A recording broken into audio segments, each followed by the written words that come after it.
In this video we're covering the concept of work done. One of the most important things to remember about work done is it's all about energy.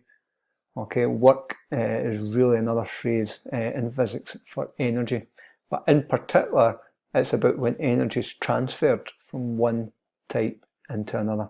So for example, when a car brakes, energy is transferred from kinetic into mostly heat energy. So work is done by the brakes. Right? When a car accelerates, energy is transferred from chemical stores in the fuel into kinetic energy. So work is done.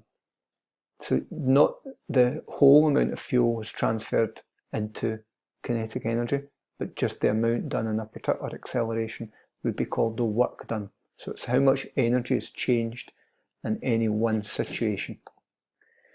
And basically what we find is that this involves forces being applied to the object. So whether it's a force to make a car accelerate or a force to make a car brake, you have forces which are applied over a distance.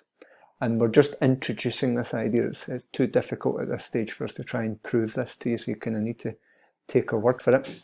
And what we end up with then is a formula for the work done is the product of the force multiplied by the distance. And that gives us our definition of work done.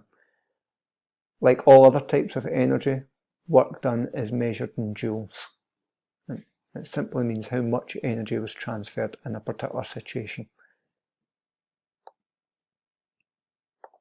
And work is all types of energy are scalar quantities, so work is a scalar quantity.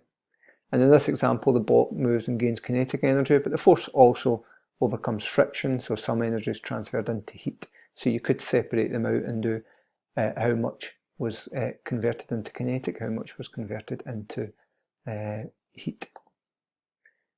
And the curious result of that is that force doesn't cause an object to move, then no work is done. For example, in a tug of war.